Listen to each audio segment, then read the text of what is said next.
Well, what looked like an improbable victory for the Angels turned out to be the Ump Show at the end of the game against the Astros last night. We're going to talk about that. Plus, we're going to talk about our continued conversation about where the Halo season went wrong. And we're going to talk about Mike Trout's struggles.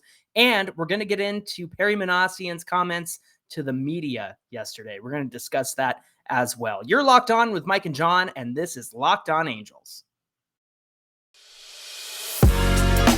You are Locked On Angels, your daily Los Angeles Angels podcast. Part of the Locked On Podcast Network, your team every day. Thanks for making Locked On Angels your first listen of the day. If you're listening on the audio side, thank you. You can rate and review the podcast on Spotify and Apple Podcasts. And if you're watching on the video side, hello. Please subscribe to Locked On Angels on YouTube and make sure you click that bell to be notified every time a new episode hits. And today's episode is brought to you by our friends at Blue Nile. Make your moment sparkle with jewelry from Blue Nile. And Locked On Angels listeners like you get $50 off a purchase of $500 or more. This is a podcast exclusive, so just use the code Locked On at checkout for this special deal.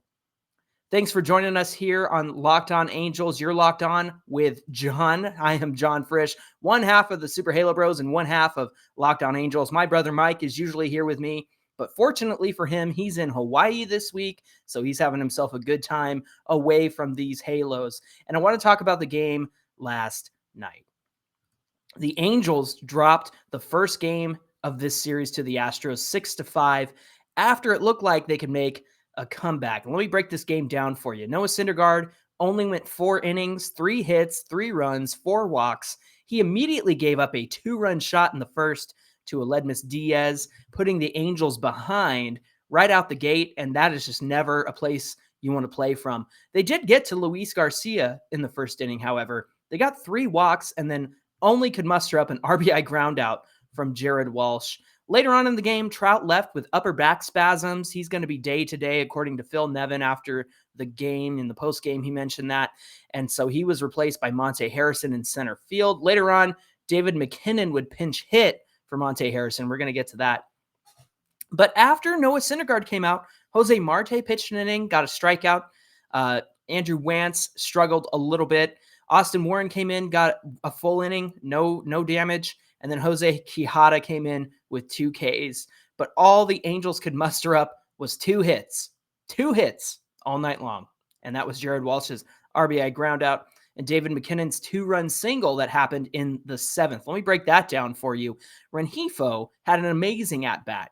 It went somewhere, I think, between 10 and 12 pitches, and it led to a walk. Then Stassi grounds into a fielder's choice that ends up an error. Same thing happened with VR. He had a fielder's choice that also ended up an error. Marsh got hit on the foot, so that scored Rengifo. And then David McKinnon, pinch hit off the bench, gets a single, and it ties the game at 5. And then here's where things went wrong. Raisel Iglesias comes in. He's got to face Jose Altuve. Now, here's an issue with Raisel Iglesias that everybody's concerned about.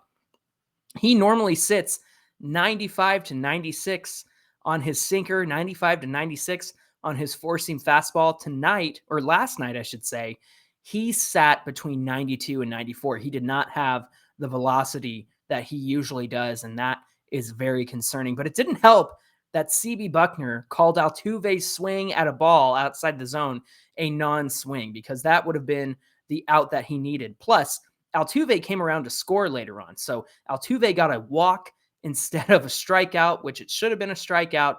But for some reason, CB Buckner doesn't know how to ump from first base. I don't know what he saw out there, but that guy needs to retire immediately, because he's nothing but trouble when he's behind the plate and when he's over at first base as well. And I understand that that was not the only issue the Angels had on this night, but I have to say, if this had been a run-of-the-mill Angels loss, I probably wouldn't be as frustrated as I am right now. But because it turned into the Ump Show at the end, because suddenly the home plate umpire, who had been calling a great game, honestly, I watched the whole thing. I even commented to my wife, Abby, I said, he's calling a good game right now. Things that were outside the zones were balls, and things inside the zone or touching the zone were strikes. Go figure, right? Even Shohei Ohtani argued a strike call that looked like a strike. and he thought it was a ball. But all of that to say, it got so frustrating because suddenly he squeezed Raisel, and then Altuve gets that non-swing call when it was totally a swing.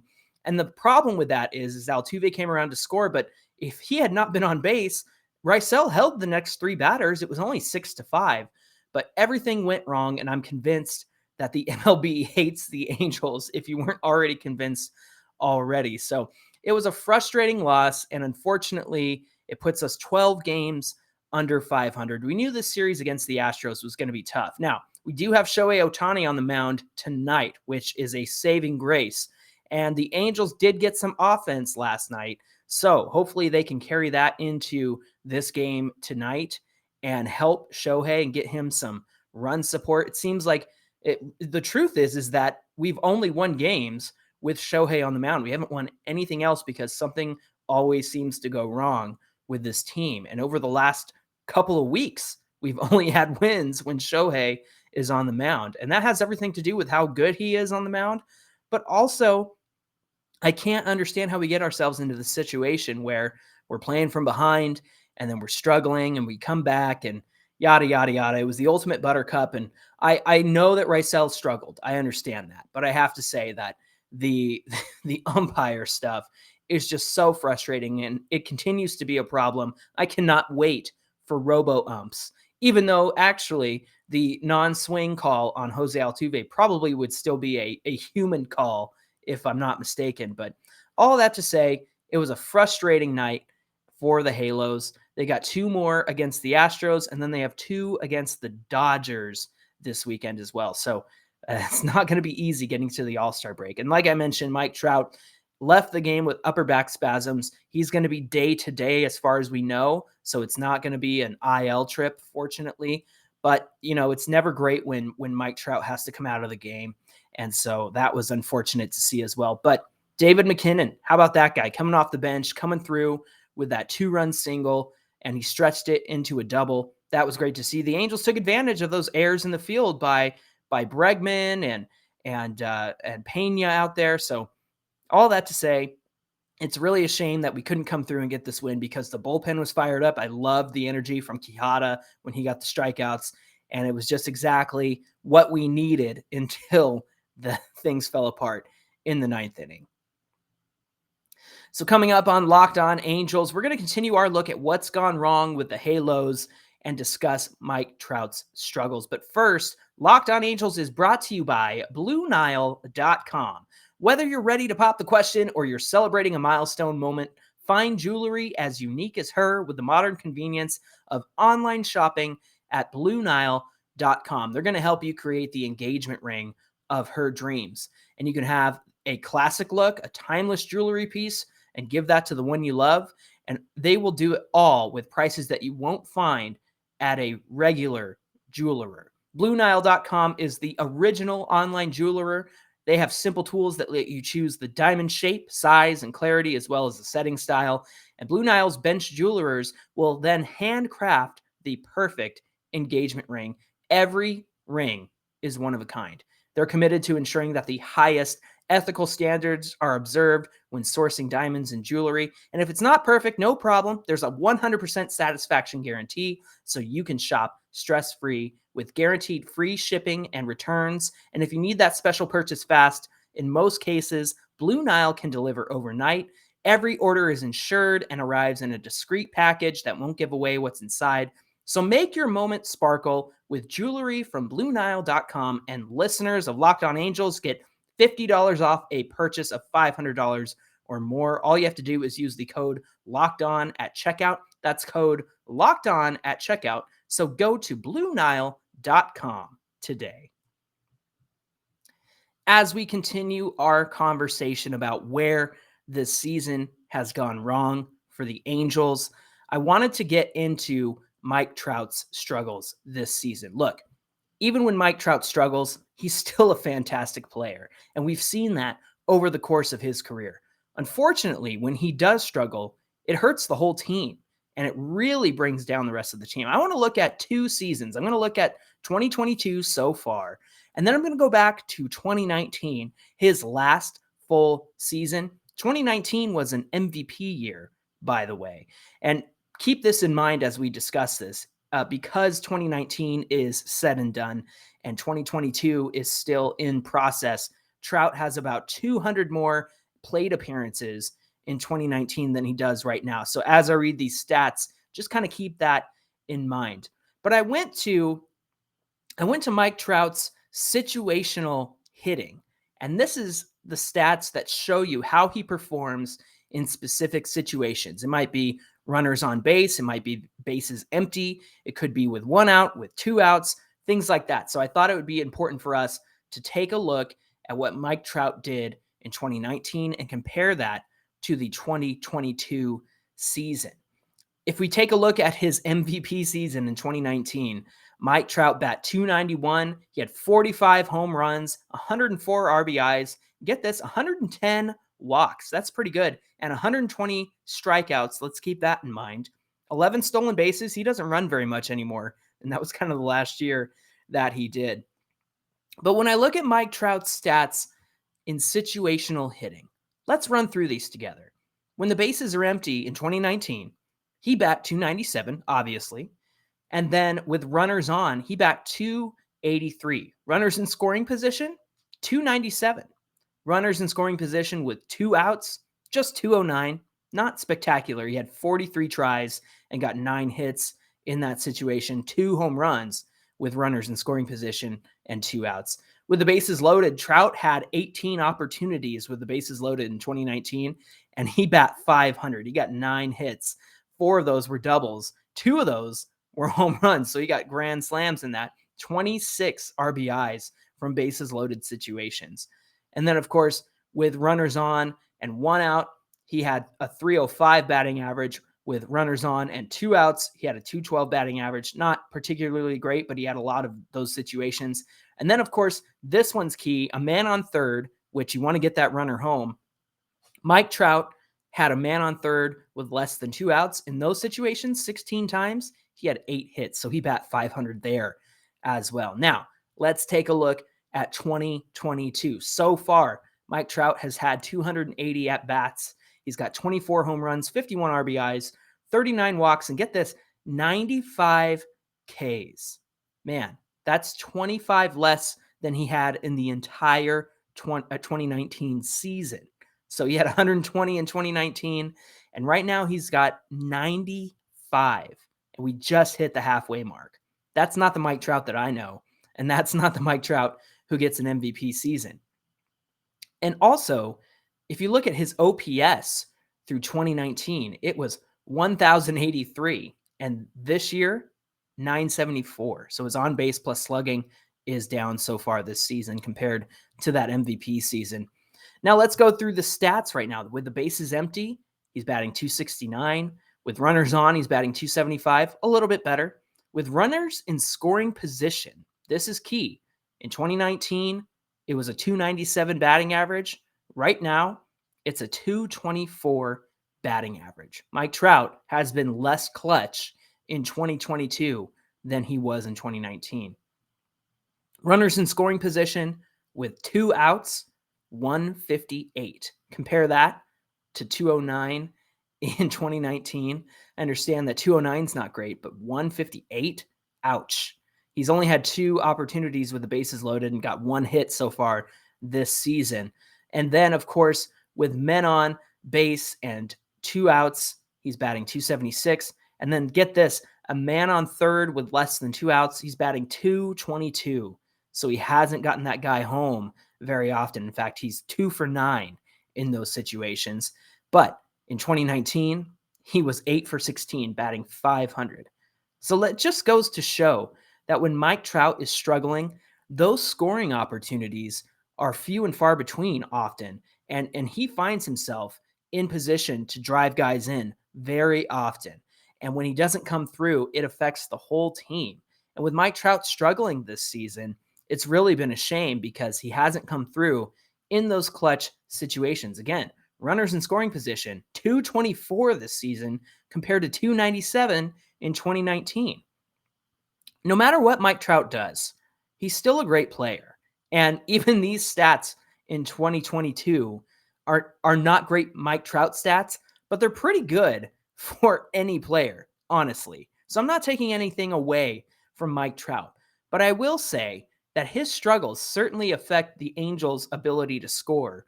And that has been a huge problem. When he goes 0 for 26 over that losing streak, I mean, that's not a coincidence. He's not getting hits. He's not getting on base. He's really struggling. In fact, his walks so far this season, 39. In 2019, he had 110. So he's not on pace to meet that this season. And that's strange because when this season began, Mike Trout was taking a lot of walks. And Mike and I even pointed out that, like, come on, dude, swing the bat and get some runners on. But you know what? He knows better than Mike and I do, honestly. And he knows when to be patient. And it seems like that patience has been a problem for him. And then, of course, guys, I watched it happen last night. Guys are throwing right down the middle, and he can't catch up to the fastball right now. In fact, a lot of these Angels can't catch up to the fastball right now. It's really bad. I don't know what's happened. I don't know why these guys are not seeing the fastball well. Maybe they're just looking for something off speed at all times, and they can't catch up to the fastball. But all of this to say, Mike Trout has really struggled to deliver in the RBI department. Let's take a look at his RBIs. 51 so far this season, and he's got about half of what he had in 2019. So just when it comes to situational hitting, he just really hasn't delivered, and that's what the Angels have needed from him. So it just goes to show that while Mike Trout is struggling, it brings down the whole team. Coming up on Locked On Angels, we're going to talk about Angels GM Perry Minasian's comments to the media yesterday, and I have some thoughts about that. But first, Locked On Angels is brought to you by BetOnline. BetOnline is your number one source for all your sports betting needs and info. Find all of the latest sports developments, league reviews, and news, including this year's NHL playoffs, which actually have already finished, but next year's NHL playoffs. Of course, you can keep up with Major League Baseball. BetOnline is your continued source for all your sporting wagering information, including live betting, esports, and more. BetOnline remains the best spot for all your sports scores, podcasts, and news this season. And it's the fastest and easiest way to check in on all your favorite sports and events, including MMA, boxing, and golf. Head to the website today or use your mobile device to learn more about the trends and action. BetOnline is where the game starts. For our final segment of the day, Perry Minasian spoke to the media yesterday. In fact, he was in the dugout, and there was a video of him going around on Twitter. I'm sure a lot of you saw that video as Angels fans, but a lot of what he had to say was kind of an echo of what he already said to Jeff Fletcher in the OC Register, and we addressed that article on Monday. And so for me, I just kind of wanted to reiterate some of the things that Perry Minasian said and share those with you. So let's get into that. He said, "It's on me. I'm in charge of the roster." He's talking about the Angels not delivering this season. He asked himself, what could I have done differently? In retrospect, he drafted 20 pitchers and signed 19 of them last season. And to be honest, we had to do that. The pitching has been such a problem. And a lot of people applauded Perry Minasian for getting 20 pitchers and signing 19 of them. I should say drafting 20 pitchers and signing 19 of them. And he says the depth is not good enough. It hasn't been good enough. And that's where I kind of have an issue. We'll get to that in just a second. Guys haven't performed up to their capabilities. Well, we know that. Brandon Marsh has struggled. Jared Walsh has struggled.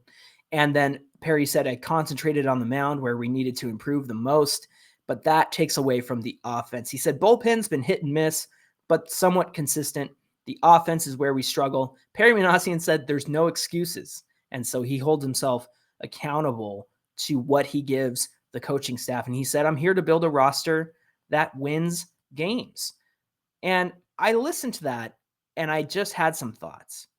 First, he says that it's on him that because he's in charge of the roster and the coaches can only use what he gives to them. I understand his thought process there. I mean, he does put the team together. He gets the rosters together and the coaches have to work within those means. But that doesn't mean that when you see somebody struggling at the plate, that the coaches shouldn't be able to correct that. I feel like when Perry says that the coaches can only work with what I gave them. Well, what he gave them isn't bad. Jared Walsh is a good player. Brandon Marsh is a good player. We've seen them be good players. Jared Walsh was an all-star last season, and now he's struggling. But how come they can't fix it? These coaches should be able to fix it. So I understand Perry Minasian doesn't want to point fingers, but at the same time, he's given them a decent roster. I know not every spot has been great. We probably should have signed a shortstop like Carlos Correa. As much as that would be turning to the dark side, we probably should have got somebody on that level to play shortstop. We should have gone out and got a free agent. Instead, we had Tyler Wade and Andrew Velasquez and David Fletcher over there. We had a rotating door of shortstops. And he does admit that the depth hasn't been good enough. And I think that indicates Andrew Velasquez as depth. And he's played a lot of games. He's started a lot of games. Guys haven't performed up to their capabilities. I get that. But it goes back to the coaching staff.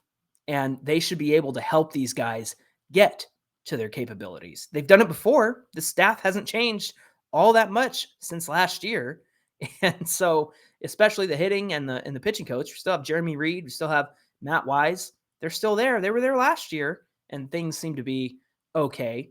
And I have to say, the talent that was on the team, and when I say talent, I mean the pure skill of the team. The talent who was on 2021 was not that great. Alex Claudio, Steve Cishek, those guys drove me nuts. And this year, the talent is much better. And so the coaching should be able to figure out what's going wrong with these guys. He's kind of walking back on the fact that he drafted 20 pitchers, but we had to do that. The Angels desperately need pitching in their system. And you know what? The draft's coming up pretty soon, and we'll get some hitters. We can do that.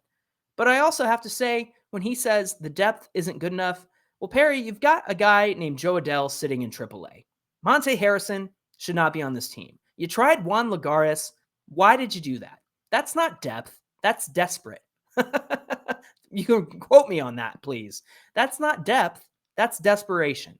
To have Juan Lagares out there when Taylor Ward was hurt instead of Joe Adell. And Joe Adell did come up for a week and he crushed it.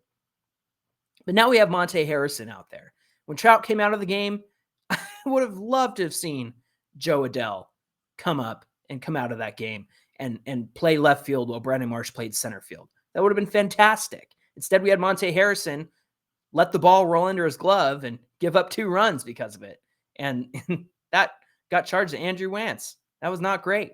And so when he says that there's no depth on this team, well, you're sitting on a gold mine in some situations. Yes, he brought up McKinnon, who delivered last night.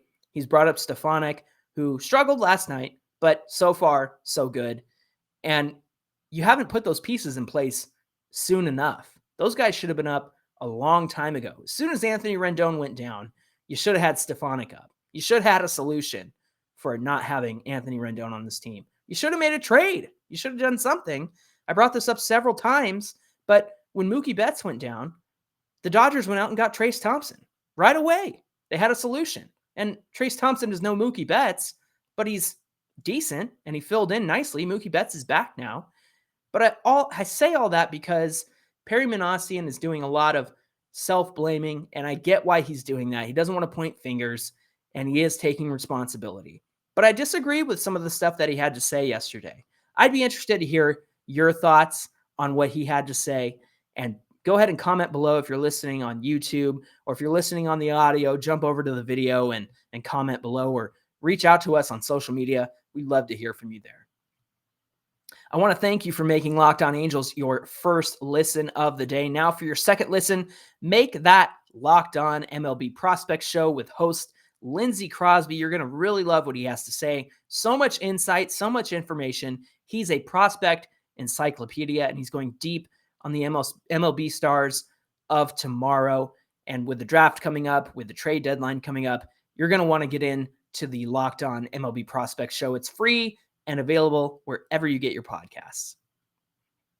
Of course, you can follow Mike and I at Super Halo Bros on Twitter and Instagram, and keep up with the podcast at Locked On Angels on Twitter. The Angels and Astros are back at it again tomorrow night at home, 6:38 start time.